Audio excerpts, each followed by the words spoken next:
This is Boxing Tickets NA in association with Violent Gentlemen. I'm glad to say we're joined with Dylan Wilson. How are you, Dylan? How's it going? All good, yeah. Thanks for having me on.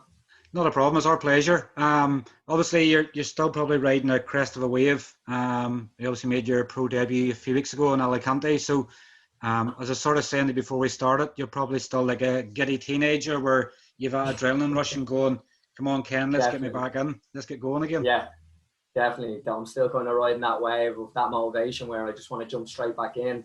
I didn't take any damage. The weight cut was good. The experience was amazing. So I'm obviously just rushing to get it all back in again. I don't want it to end, but I'm definitely looking forward to the next one. And obviously, you work in a gym as your normal day-to-day job and stuff as well. Have you found that people's obviously wanting to do less workouts now and they want to say, "Oh, Dylan, well done in your fight. I watched you fight. Can I have your autograph?" You know, are you getting to that sort of stage yet? Not quite yet. The fame hasn't hit like that yet, and I wouldn't let it go to my head either. But definitely, members will do anything to get out of a workout. So you'll be in the middle of training them, and all of a sudden they want to talk about the fight that was 2 weeks ago, and you've had the same conversation 7 times, but they want to get out of that set. But that's the only kind of thing. That's the only kind of praise I get off them. But it is nice kind of walking in the gym that I train out. I manage the gym here, Ultimate Fitness Gym, UFG. It's in Dublin. And I train out here with Kenny, but I also manage it. So it is a nice vibe and a nice feeling coming back to it after the fight. Everybody's kind of very supportive and all about you after a big win like that because the gym got the win, you know. Yeah, and I guess people obviously maybe people you're training and stuff now, they maybe give you a bit more respect and know when you tell them to do something, you're going, "Craigie, I've seen him fight. I'm going to do as he tells me to do." With the martial artists, yeah, I definitely get that respect off them. But with the general members of the gym, no, they'll push in, and it's every day. So as we sort of do with anybody we sort of bring on, first time around, we're not going to do this with you every time. We're not going to sort of, roll out, this is your sort of life sort of treatments we do, but we like to get to know obviously boxers and obviously where they've sort of come from in sport and things like boxing hasn't been your number one sport. No. What age did you first start getting involved in combat sports and why? I was kind of always involved in it. I started karate, I'd say when I was about 7. It was low to no contact though. And then from there, as I got a little bit older, 12, 13 years old, I got into kickboxing. I started with points fighting, which is more of a kind of sport karate style of kickboxing. Mm-hmm. I don't know if you know it. It's kind of like it's a single point system. It's forced to a score. There's a break in the action. Scores are awarded, and then you go back again. So there's a lot of break in the action with it, kind of similar to fencing. That sort of style, but very skill-based, very fast style of fighting, very kind of picking your shots. I moved then into the continuous side and the full contact side of kickboxing then, and I was 14 when I moved to the primary gym for kickboxing. I stayed there competing in that until I was about 20, and then I kind of slowed down a little bit with competing. I started dabbling with competing in Muay Thai. I did a bit of jiu-jitsu for a few years. And then all kind of during that duration of time, kickboxing, I do a little bit of boxing. We were kind of always in and out of boxing clubs doing boxing classes here and there. But after the competing slowed down to kickboxing, that's where the urge kind of came to start competing in boxing then.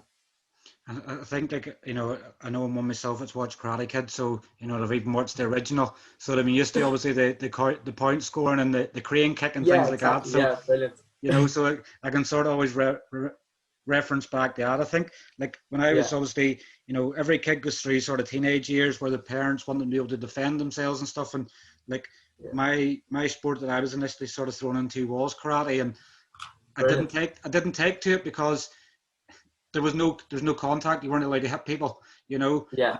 And karate is always used as a form of self-defense. So you sort of can't go looking for a fight. It's sort of more to defend yourself, but at last course. So it's nearly somebody has to start throwing digs at you before you can even start defending yourself. So before you can do anything about it. Yeah. So I think I didn't get past the beginner stage of a white belt, So, and I think like even the first few lessons of karate, I don't even think they gave you a belt. So you were like Daniel LaRusso. You sort of had the top open, and you no belt to sort of hold. So I think to hold it up, white belt was my limit, But I guess like when you sort of describe it, the combat sports you've been involved in, was it probably a stage where you ever thought of probably you may have been down the lines of you know, the mixed martial arts was like UFC and things like that, or was that was the original dream. So when I kind of started getting heavily involved in the kickboxing, and I made the junior Ireland team and stuff like that when I was under 18,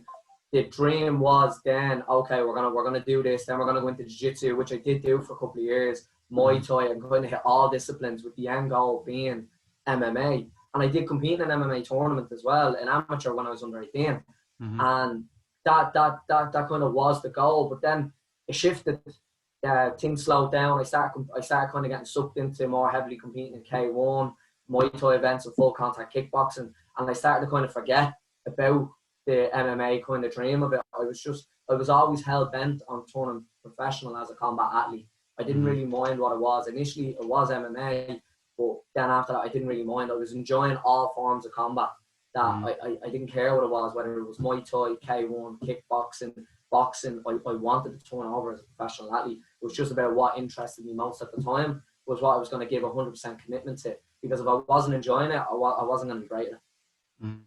Yeah, and like you know, I know when people sometimes look at UFC, they, you know, like when I probably look at UFC, probably not been the biggest fan of it. You know, I wouldn't be the one that would like to watch people on the ground get, you know, the ground and pound sort of style of it. But like I was saying to somebody the other day, you know, when you look at mixed martial arts in that way, it's crazy, because you could be, you know, the best jiu-jitsu, best kickboxer, best boxer, but then somebody's really good at wrestling, and that's the thing that obviously, you know, they just throw you about the ring and you're going, what can you do? You're a master of everything else. You know, so you're a master of so much, but a beginner at the rest sort of thing, because you can't sort of master it all, and it's a really technical sport. Yeah, exactly. It is. There's so many disciplines to cover, and it requires so much commitment if you're going to go down that route. You know, you have specialists in the UFC like Stephen Wonderboy Thompson and stuff like that. He's probably the biggest specialist when it comes to kind of that karate kickboxing style. But just the weekend there, he fought Gilbert Burns, who was a black belt in jiu-jitsu, and he just shut him down. He won every round, taking him down, stuff like that. And you didn't really get to see that specialist in Stephen Thompson in that striking. He was smothered. So it is kind of like that. You know, there's so many disciplines that you can be a master, so many, but you get shut down by one discipline that you're not good at. Yeah, and I guess in some ways, obviously, you know, boxing is obviously much of a craft in itself. There's so much different techniques and traits, obviously, of the sport. So I guess in some ways, we sort of deciding, obviously, that boxing was sort of the way, obviously, to the pro ranks. Sort of, you're sort of going, well, I've less to do, you know, so I don't have to obviously don't have to train my legs in the same way and things like that. And so in some ways, you've probably done yourself a favour in your body. Yeah, like that is, I kind of think the initial thought for some people, but then you see how deep boxing goes. You know, boxing's a very, very deep sport when it comes to techniques and strategies. Like where MMA and kickboxing stop, boxing comes in terms of like, yeah, okay, you do MMA, you do K1, Muay Thai, you got all these extra limbs, you got hands, elbows, knees, kicks, clinch, takedowns. But what happens is I find people don't go as deep with strategy then, and kind of their own technique and style within them disciplines, because they have so much else to worry about. You know, you got elbows and clinch and everything else to worry about. You're not worrying about your own little style and putting your own stamp on things and being a little bit different than others when it comes to like throwing a kick or throwing a punch a certain way. With boxing, because it's one discipline, I find it goes so much deeper when it comes to styles and strategy and footworks and everybody's little stamp on things. And that actually interests me more. Yeah, and like obviously we're good friends with D. Walsh, who I think you probably would have at Alicante as well. He speaks boxing. Times, yeah. You know, I think like anytime you speak to him and things like that, he's so much passion and things like that, and he would tell you there's so much more involved in boxing. Like, you know, footwork's probably one of the most important things, and that's nearly as if it's like a non-contact sport. But if you master the footwork, then you can master the hands, and then you can start looking at strategies.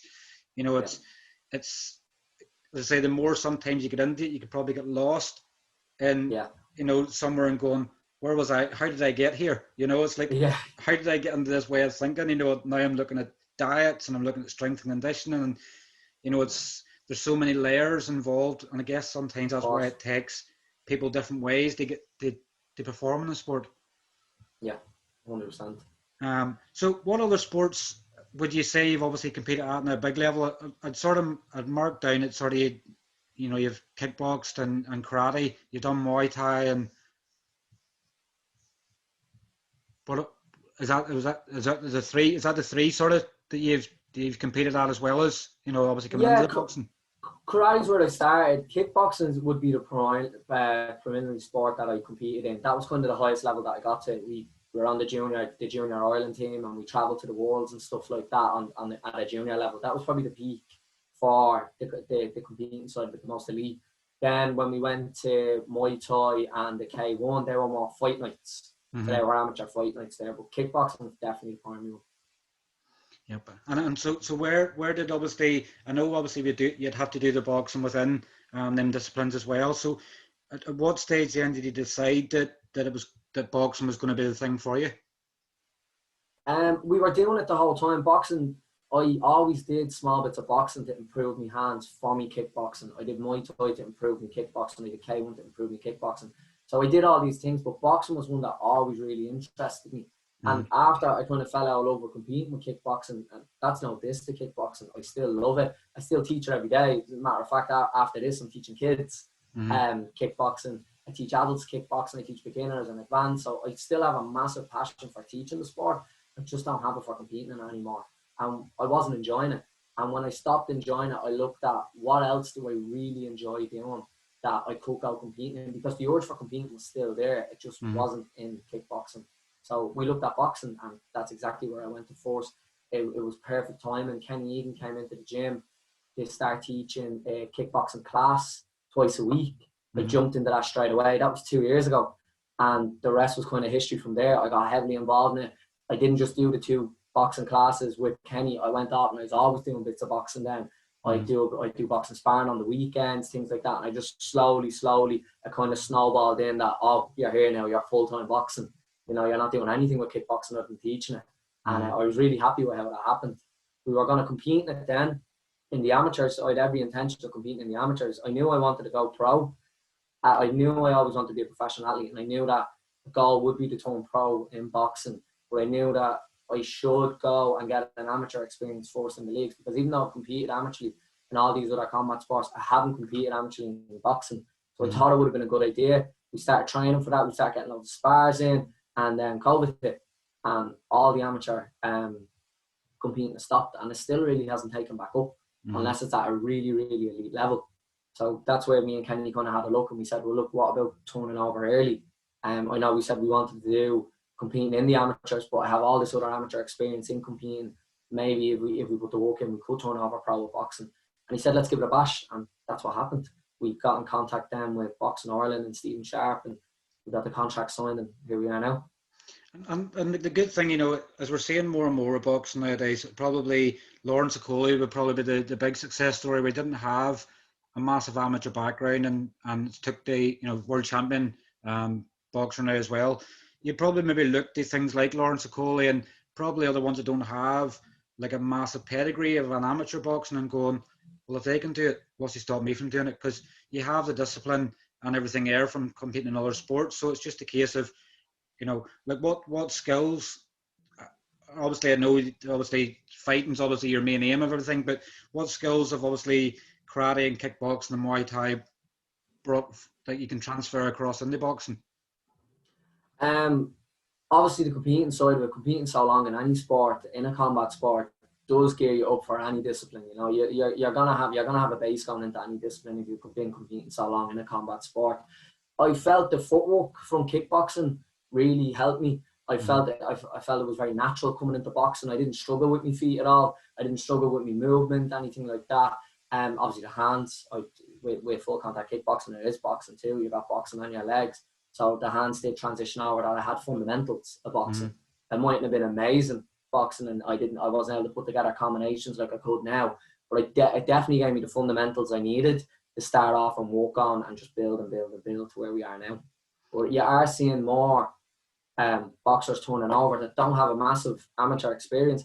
And I don't know whether lately it's due to COVID that they haven't been able to get that experience they wanted, with competing not really happening unless it's at super high level, or whether they feel like their previous combat background is giving them enough to turn over and build on. And like with kickboxing, would kickboxing be more of a narrow stance? Obviously, depending on obviously what you're doing in boxing, you maybe obviously plant the feet more and obviously wider for more power and things. But would kickboxing be more like closed sort of stance, so obviously nearly feet together, sort of for support nearly and on your stability, sort of when you throw one leg, you still have your stance sort of there. Or my kickboxing stance would have been very wide, and I actually would have been very bouncy on my feet. I would have been very flighty, and I was actually considered more of a mover, which is contrast to what you all seen a couple of weeks ago in Alicante, where I stood there and marched forward and had my head moving and bobbing and weaving.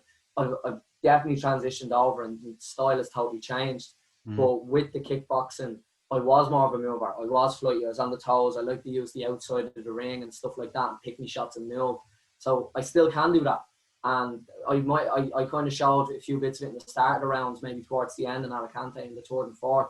I was able to stand on the outside and pick me jabs and pull off crosses and things like that. So I can do both. And thankfully, because of that kickboxing background, that kind of movement and style transitioned over for me. And I guess obviously, like, make no bones about it. Obviously, your first few fights as a pro, sometimes it's more of being able to take what you're learning in the gym and sort of transfer across. Thankfully, obviously, in the sport we have, where we do have obviously opponents there that are sometimes there to help, the likes of yourself transition across. So it means you can obviously try new things in the ring where you might, you need that environment to try rather than hitting the pads or sparring with somebody, because it doesn't really mean much. Whereas it's in the ring, but I don't want to lose, I want to win, but I want to try something. Exactly, yeah. No, I totally agree.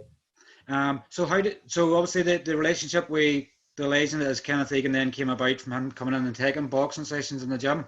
Is that how it sort of came about?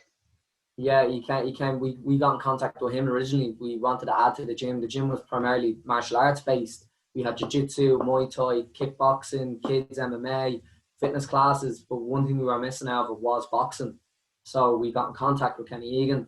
He's actually local enough to where I'm from. We're both from Clondalkin, so he's only a stone throws away.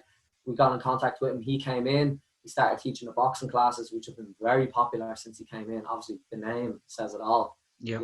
Kenny has a massive pedigree behind him, a massive achievement. So as soon as people hear his name, their ears kind of perk up when it comes to boxing.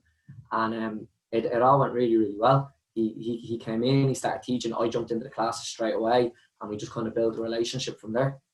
And it's funny sometimes how it works. Obviously, you always believe in the fate sort of thing that happens. Like him coming into the gym sort of made you fall in love more with boxing, and then you're going, okay, well, here we are. It's sort of thing.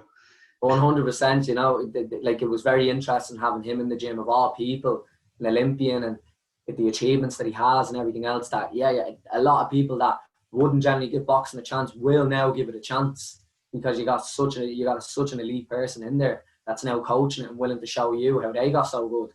And I think a lot of people that wouldn't give boxing a chance jumped in, and it definitely interested me more. I always had a lot of interest in boxing, but it definitely threw me into the deep end of it, snowballed, and then all of a sudden I realised I was full-time at it. It's funny how it works. So looking obviously back at your debut in Alicante, firstly, obviously, what did you make of your performance? Obviously, you pretty much won every second of every round, and I would probably say probably one of the most enjoyable debuts I've probably watched. I'm not sure of obviously how much of the game plan that you stuck to and how much Kenny obviously had to redirect to you between rounds, but you just looked as if it was like, that you'd done boxing pretty much all your life. I know you've obviously done other sports, but what did you make of your own performance? Were you able to see things that you have, and obviously you're going to find things to improve, but what did you make obviously of your pro debut? I was happy with it. Overall, I was really happy with it. It wasn't a flawless performance. Like, there definitely was holds there that I watched the fight over a couple of times, and every time I watched it, I've kind of had a different opinion on it as time passes. Now the mood settles on it, and I've definitely seen holes in it that me and Kenny are going to fix. Strategy-wise, we did have a lot of shots that we practiced for a southpaw. The opponent was southpaw. We practiced a lot of shots on it. Kenny, being a southpaw, was able to give me a good insight onto working with southpaws. That went well. But then when we got in and we realised how tough this dude was, and that he was really smothering, he was really smothering me outside shots that I was practicing, that I realised I just kind of got to sit down on my shots and walk forward a little bit and kind of meet him with them and kind of fight a little bit more instinctively. And it worked out well. A lot of shots that we did practice came off too, because repetition. they do become second nature, kind of muscle memory to you, that you are throwing them instinctively. So it worked well, but maybe going in and sticking to the game plan and the strategic shots that we practiced before we walked out would definitely be something going forward with. I kind of threw the towel in on that a bit early. As soon as I seen it wasn't working, I didn't give it a second chance. I was like, all right, switch it up, let's go and see what worked next. And it paid off. If it didn't pay off, I don't know, then I might have been running out of options. You know, like I threw away option 1 on all the combinations that we practiced and the movements and stuff like that. Option 2 worked. If option 2 didn't work, I might have been in a little bit of a panic stage. I'm not sure. It worked out well, but I'll definitely be sticking to the initial strategy for longer next time on the next outing.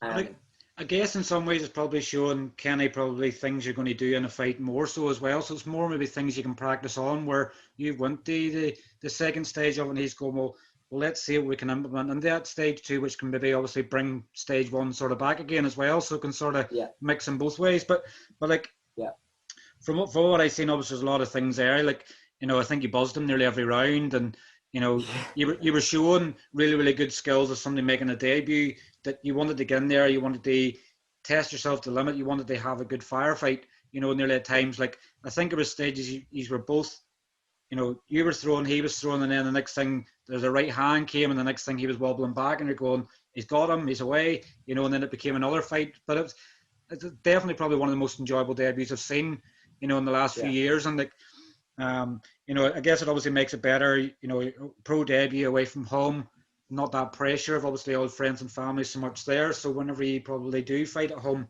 it'll be like a second debut, but you'll be prepared for even more.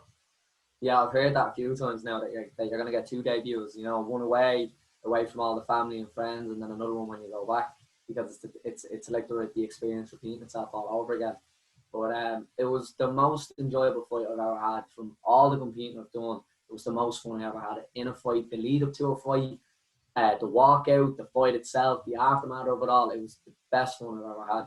I think one thing I kind of showed is that not many people were expecting the kind of style of fighter that I was. That I was able to go out and take big shots and give big shots as well. I don't know if people were expecting it, because I seemed to get a big reaction off people when it happened. So I don't know. I was kind of judging a book by a cover. People kind of expected that from me, but I was really happy with that. Yeah, definitely, more so were we. And obviously we'll say to Kenneth that where possible, well, we can stick the plan to the second stage as more as possible. Obviously, people love the thrill and spill of obviously it just nearly becoming like a war sort of thing, you know. So you build up a cult following very, very quickly. The more that you're in there to have a war, you know. But and you know what?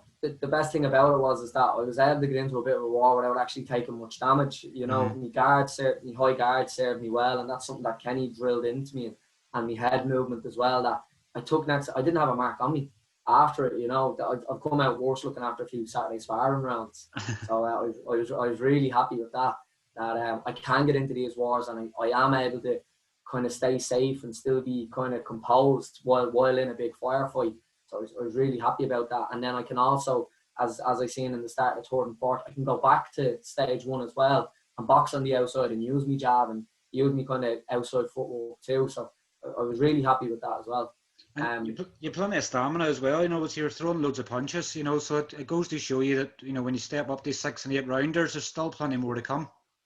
Yeah, it was a high volume fight for 4 rounds. There was a lot of volume thrown, more volume than any other fight that I've seen, or more volume than I expected to throw as well. But you're caught in the moment and you get caught doing it. If I wasn't as fit, obviously you'd be worried, you know, getting into a big firefight with someone like that gassing out and everything like that. I felt great at the end of it. I felt like I could have done another round with that volume if I had to. My strength and conditioning coach, he gave me a bollocking straight away when I came back. He said he wanted me at the end of the 4th round being able to go another 4 rounds. But I don't think either of us expected it to be that high pace of 4 rounds and that amount of volume thrown and big shots being thrown at you in every round, kind of.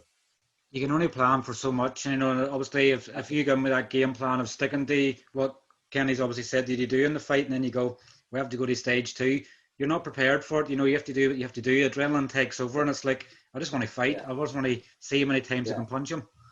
Yeah, and it was good that we were prepared for it, you know, whether we knew it was going to happen or not. The fitness was there and the conditioning was there. Like I put a lot of hard work in the camp for this fight. So I think Kenny's seeing that he was getting tired pretty quickly, and he was getting drunk with the big shots that he was taking. So that was actually one of the pieces of advice I got in the corner after I dropped him in the second round. Is that we were going to drag him into deep waters. Don't worry about finishing the fight. He's really tired. He's drunk on his legs. He's after taking a lot of damage as well with those big shots. Drag him into the deep end and see how we go from there. And we did that. And that was second going into the third, and then the third going into the fourth. Kenny said the same again. Pull him deeper and deeper into it. Keep the volume up. He's not able to keep up with you. And, it showed, it worked. And obviously, when you're making your debut as well, I know sometimes when the debut's made, sometimes you're sort of going, I'm glad I sort of got plenty of ring time in the ring, because obviously some people go out there in their debut, they blow them out there in the first minute, the first round. You're going, I've got rounds in the bank now, I've got more experience of it. So when it comes to your next fight, you could blow your guy out in 30 seconds, but at least you have the experience of the first fight to carry yourself on. Yeah, I think it's really important that I got those 4 rounds in. Is that I've seen debuts, and obviously it would be an amazing feeling to go out and start someone in the first minute and be done, but you don't really know where you're slacking there. For 4 rounds is a long time to kind of be able to pick at yourself to look back on and see what you are slacking in and what you are good at and what you need to kind of work on. And if I went out and started him in the first minute, I wouldn't have had that opportunity to do it after. And I'm grateful that I got the 4 rounds in. He was a very tough opponent. Like, I hit him hard, and I'm not necessarily a one-punch knockout, but I definitely have power in both my hands, and he ate everything. And I was a little bit grateful after the fight, looking back at it now, that he was so tough, that I was able to carry him through those 4 rounds and get loads and loads of feedback off it then. Yep, exactly. Rather than blowing him out in the first minute and not knowing that I would know where I stand. Am I a fighter that can go the distance? No matter how much I prepare, do I get an adrenaline dump? Do I panic? It was really nice getting to see those things. I answered a lot of questions for myself. And when are you looking to hopefully get out again next? I know obviously Boxing Ireland are potentially doing a show maybe in October in Belfast, and maybe one later on in the year in the south. Is there any sort of inklings when? I guess you're probably torturing Stephen flat out, going, just give me a fight.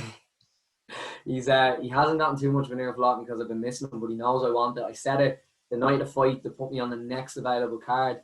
I said after then, when we got home, then that I wanted to get on the next card straight away. There is a card I think coming up late September, early October in Belfast. If that's the next fight, I want to get on it straight away. Like, I feel like I'm ready to go. I'm back training. I took a few days off, well needed rest, and I'm back at it already. And we know there's news going to be breaking obviously on Boxing Ireland and a potential link up. I know some of the details, but obviously just to obviously give Leonard and everything else the grace of it, but there may be more potentially fighting other cards as well. So I think it looks like they're going to be opening up opportunities for you to fight in different shows and different countries. A lot of options, a lot of opportunities. Yeah, and it's really exciting. Like the stuff we're hearing is right, and when it does break, it's going to be brilliant for everybody that's signed with Boxing Ireland. All of us kind of boxers. Definitely, because they put a lot of graft into it over the years, and obviously small hall boxing sometimes doesn't get the praise it deserves, but to get to the bigger stages, you need to be able to pass the small hall test, being able to sell tickets and build a following. So when you do get the big glamour nights, it's all worthwhile, and you've built the steps to that.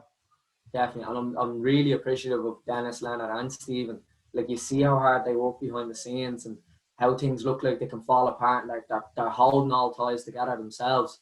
And I'm really grateful. They pulled off a hell of a show in Alicante, and I've been at a lot of events that they pulled off before as well, in the Dublin Stadium, up in the Devonish complex in Belfast as well. I've travelled up to watch them because I've known boxers on the card, and you can't fault the shows. For small hall boxing, it's as best as it gets. Definitely, it's really, really good, and we're definitely big fans of it yourself. What is your ideal weight class you'll hope to champion at? It's lightweight. I'm hoping to drop down to the 61 kilo mark. I competed this time at 63. The weigh-ins were a little bit later in the day, so I ended up weighing in a little bit light. It's maybe half a kilo light. But the weight cut was definitely very smooth, very easy. I didn't mind that the weigh-in was later on and that was going to be a little bit lighter. I wasn't struggling with the weight whatsoever. So it's 61 kilo for the next one, and we'll see from there. And yourself, boxing with weight cuts is a tricky game. You could feel good at 61 and you're like, I'll drop to the next weight class, and you'll drop just an extra kilo more, and that's it, you're done. you know, and you diminish your performance then. So I'll definitely be careful with what way I experiment with the weight classes. But I know for a fact 61 is a comfortable number for me. And what a division to be in. And, you know, obviously you look at the lightweight division worldwide, obviously Teofimo Lopez, Lomachenko, you know, Devin Haney, Ryan Garcia, you know, and that's just nearly listing obviously the really big ones. You've obviously in really Ireland here we've obviously the freak of nature is Gary Cully as well at 6'2", 6'3". You know, I think anybody here needs a step ladder to fight him. You know, but lightweight division's on fire, and I guess, you know, it's a division to sort of be good at the minute, because you're going to get spotlight going. I'm in the same weight division as these people, so, you know, who knows in a few years' time. It's crazy. And obviously you're looking to be as active as possible. Yeah, definitely. What sort of goals would you set yourself initially with boxing then? So not sort of, you know, looking to compete amateur and not happening, then sort of getting thrown in the deep end at pro boxing. Have you and Kenny set out any sort of goals of where he's looking to get to in the sport? Yeah, like Kenny's more worried about me, and he wants to build me up and make sure that we're ticking all the boxes as we go through these fights. And I think he's saying that we are, and that's his kind of goal too. But we have set goals that we can't see why a Celtic title isn't in the somewhat future, and an Irish title then as well. You know, they would definitely be 100% goals that I'd be looking to hit as soon as I can. Obviously I need a lot more fights. I understand that I'm not looking to skip a queue or anything like that, and I need to build myself up as a professional boxer. But they definitely are goals that I have solid in my head. Yeah, definitely. It's good goals to have. Obviously, you sometimes get the people that go, well, I wouldn't be in the sport, I don't want to be a world champion, but you have to build the layers to get there, and you don't want to set yourself up for a fall by saying I'm going to be a world champion, and you know, of course, yeah, I want to go as yeah, exactly. I want to go as far as I can in the sport. Like I said, since I was young, the dream was to be a professional athlete, and it wasn't just to be that; it was to be a successful one as well. You know, there is truth in that. What is the point in turning over pro if you don't want to be the best? Of course, I want to be the best, but I do want to learn myself up, and I want to build myself up too. So having those goals in front of me first to kind of keep me disciplined and keep me moving in the right direction is definitely what I have in mind first. Yep. As I was always told, it's like a SMART goal. So as you know, you're just short, your medium and long term goals. You're not going to tell people your long term goals until you can hit your small term goals. You know, so it's exactly. I'm not going to talk about anything like that until I hit them first. Yep, definitely it is. So obviously fighting in other disciplines as well. We sort of got the feeling from Jamie Morrissey, that obviously turned over from Muay Thai, that obviously just wants to get in there and test himself to the limit. I'm obviously guessing, you know, from other sports and things you've been in, it's been testing yourself and good fighting men and things like that. And, you know, I'm sure you're obviously not worried about testing yourself to the limit. And like if an Irish fight come up next, you'll be like, no problem, it's water off a duck's back. Yeah. You know, so sort of get the test as quickly as possible. Yeah, 100%. I'm up. Like I feel like I was tested well in that last fight. I'm definitely up for more tests. Like I'm up for a scrap. I'm not afraid to get into one either.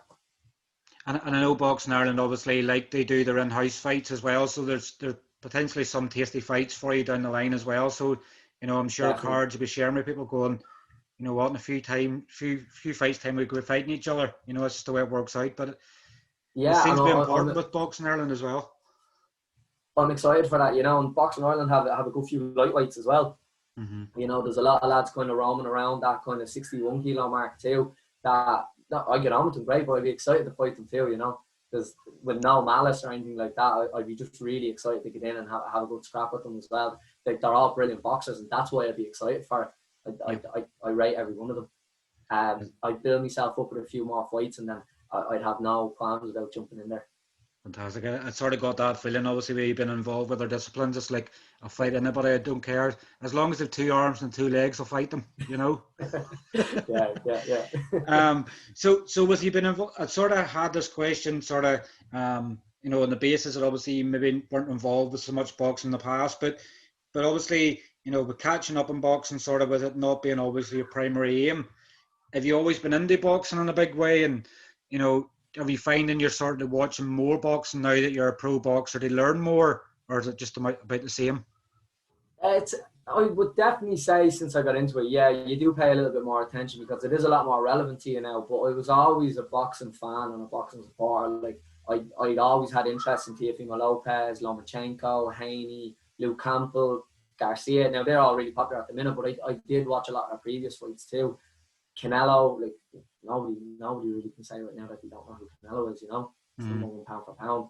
But I would say, like, as I got deeper into the boxing, as it becomes more relevant to me and relatable, I've looked at it deeper. But I'm a big fight fan. I follow UFC deeply. I follow kickboxing, Muay Thai, boxing. I really follow them all, you know. I'm just a general fight fan.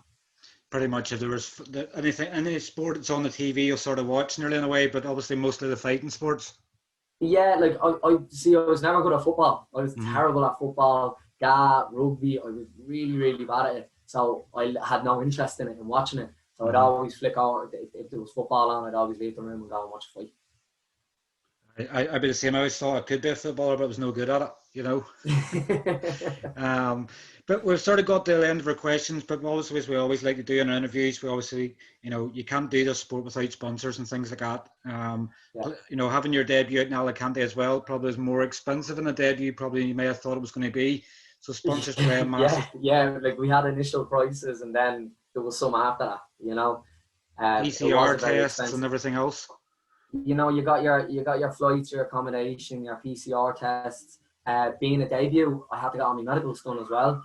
So I had my medical application forms, my licenses, my bloods, my MRI scans, flights, accommodation, travel once we get to the country, everything, you know, down to fight shorts and t-shirts.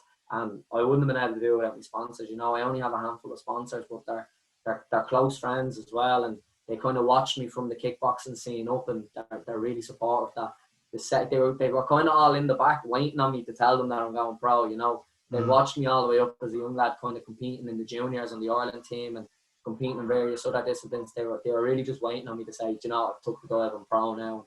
They didn't really care what the discipline was. They were there with full support, and I'm really appreciative of it. Yep. And do you want to give any plugs out there, any sponsors that you have? 100%. Like Footprints Early Learning, that's Rachel Govan. She owns a range of Montessori's and creches and after school care. She's a client of mine, a PT client of mine, a friend, a martial arts student, a martial arts partner as well. She was in it when I was still a student too, and as I came up, she followed me. She's a really good friend, and she was a massive part to play in the bulk of the cost of this trip. And I'll always have a depth to her in that sense. But she's also on board for the foreseeable future. She wants to see how far I can go on this, and she's willing to push me every way that she can. And I'm really appreciative of that. Of UFG, the gym, the owner of that is Jamie Carberry.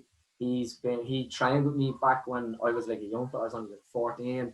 He joined the kickboxing as well, and we kickboxed together all the way up to the point where I got my black belt and I started teaching.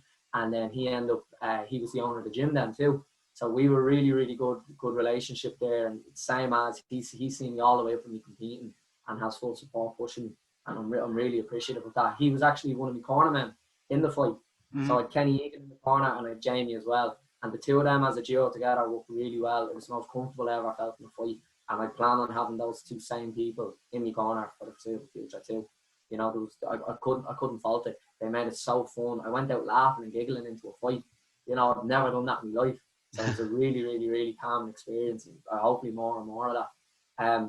Caliber Motors, Gordon Fox, he's down on he's down in Clondalkin, just beside Joel's there. He owns a premier motoring company there. All he does is trade with luxury cars. He really looked after me. He's another member of the gym too that I know a long time. I'm really appreciative of his support. Jonathan Williams' Kitchen, Will Healy, another friend in the gym, trained him since I'm young, trained him alongside until I actually took over the classes. So another long-term friend that was just waiting on me to turn over and jumped on board straight away. Boxing Ireland for signing me. They looked after a lot of things that I didn't have to worry about, and organising the fight and getting me the matches. So I'll always give them shout out wherever I can. If it wasn't for them, I wouldn't have had this fight and I wouldn't have performed the way I performed. They made everything so easy. Fight Star as well. They did all my fight apparel down in Kimmage. They looked after my shorts. The design of the shorts are out of this world. I got a lot of compliments on them too. I kind of gave them free range with the designers on what way to go with them. You know, I wasn't really into sticking with traditional colours, so I let them go ahead with the funky patterns and colours and velvets and everything like that. And I'm really happy, but really appreciative because, as you know yourself, fight shorts and apparel can run a lot of money. And they looked after me there, so I'm really appreciative. And then Joanne Egan, she looks after all my recovery. She's a sports therapist that looks after home recovery through fight camp. I had her head wrecked between the amount of training I was doing, 2-3 sessions a day, to the niggles I was getting. You know yourself, when you're training that hard, you don't really worry about your recovery. You're just thinking about the goal and the fight, and you don't really tend to listen to your body too much. So she was definitely one to put the reins on me and pull me back in a little bit and tell me to slow down and calm down. And if I didn't follow her advice, I definitely wouldn't have been in the condition and the shape I was in. I always appreciate that too. Fantastic. That's everybody. Is that all the sponsors then, is it? I think so. There's a handful of them, you know, but they're very close. Yep. I'm sure if you've missed any of them out, you'll sort of will apologise for you in advance, because sometimes throw it on the spot. You know, when you throw it on the spot, sometimes you forget one. But like the sort of would say from what you sort of said there, and your sponsors and things like that, it shows the passion, it shows the togetherness and stuff involved. You know, hopefully if there's any sponsors that are maybe interested in signing you, they'll see the passion you have and the togetherness you have with your sponsors, and hopefully it'll get you more involved, because boxing's you know, as you say, it's a really costly sport, and like definitely. I think if some people knew the costs involved, sometimes it might stop them from going and turning pro. But 100%, I'm sure there's a lot of fighters out there that had the ambitions to go pro and seen the price tags behind it and didn't see it as possible, and that's really sad, you know.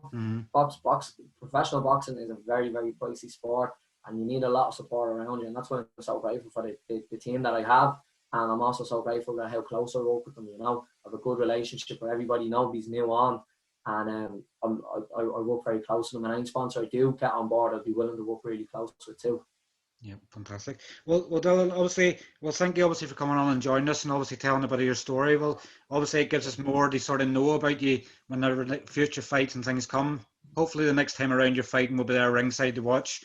Hopefully so, yeah, that'd be great. But we obviously must let you get back to work, because obviously, you know, one of your sponsors is your boss as well. So obviously the less work you do, you may lose. I can hear him downstairs. Well. There's about 15 kids running around and I can hear them, and he's looking after them at the minute. So I'll have to go down and teach the kids kickboxing now.